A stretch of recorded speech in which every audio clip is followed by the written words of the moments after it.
No, I have not expressed any of these stories outside the super intimate space of my home. My story is kind of weird, and it occurred when I was 13.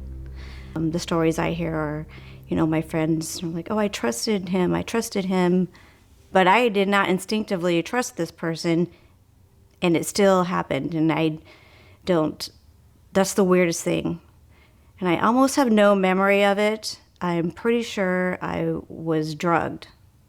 I'm pretty sure I lost my virginity that night, although I had no memory of it. It actually took me a couple of days to wake up, and my mom thought I was sick.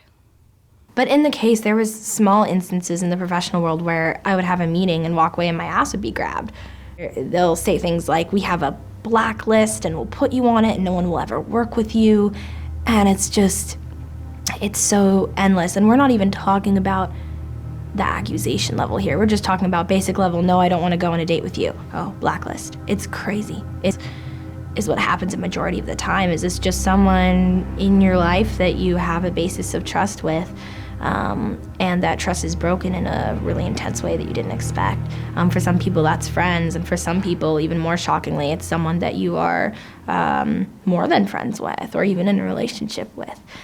So I was about 6, so I think he would have been about 14 years old, so definitely older, old enough that he should have known. And I just kept asking him, I was like, can you just let me go to sleep? And finally he said, I'll let you go to sleep if you do these things for me. Now I'm saying, well, what is this? Like, I'm obviously having cramps, and I actually never looked into it. I just didn't want to know the answer to that. I thought I was better off not knowing. I was just sitting in my room one night and I realized that what I was experiencing was not menstrual cramps. It was totally different. Now I wish I would have at least told my stepdad.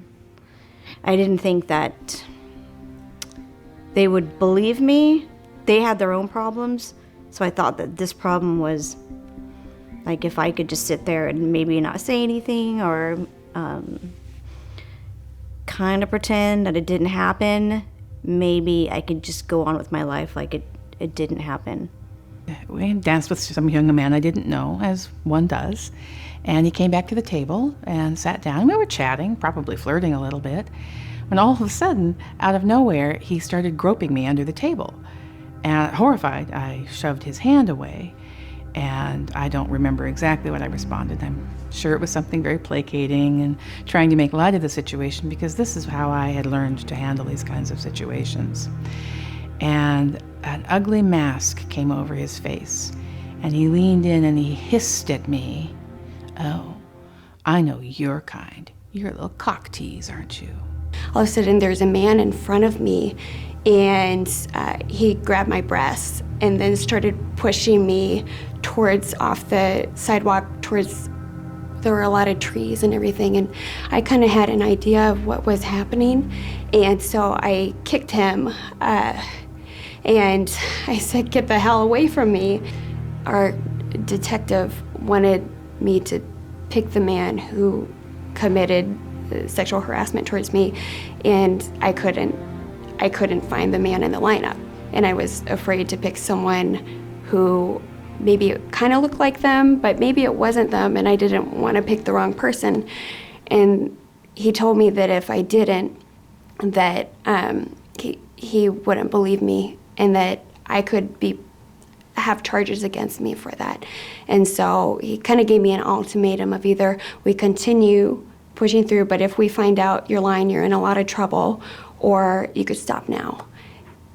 Something bad happened to me, but it could have been a lot worse. And there are women out there where the actual, deed actually was done to them, what would have happened in the bushes, I assume.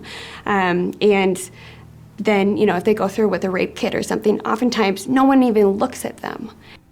Memories started coming up when I was in my early 30s. They were too real and too specific to be random.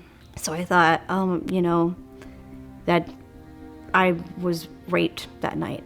That's the only thing that I could come to. It's a humiliating process, and this whole process was humiliating for me because then my parents knew that someone touched me, and I'm embarrassed by it and humiliated by it.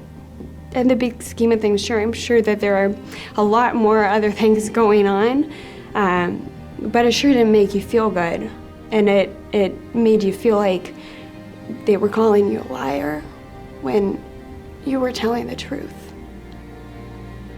And I went to the bathroom, and as I came back, I was wending my way through a lot of small tables very closely jam-packed together. And I got like 2/3 of the way across the restaurant when I realized not a single man in here has even glanced at me. And at first it was almost like there was a shock that I was no longer even worthy, is that the word? I don't even know what the word is, of a second glance. And then I had a huge wash of relief come over me, because finally I could pass through life without being harassed everywhere I went. So the only thing that slowed this barrage down was getting older and heavier. My story is not the tragedy here. The tragedy here is that my story is completely unremarkable. It is average. It is a story of every woman, every day. Don't tell me that's okay.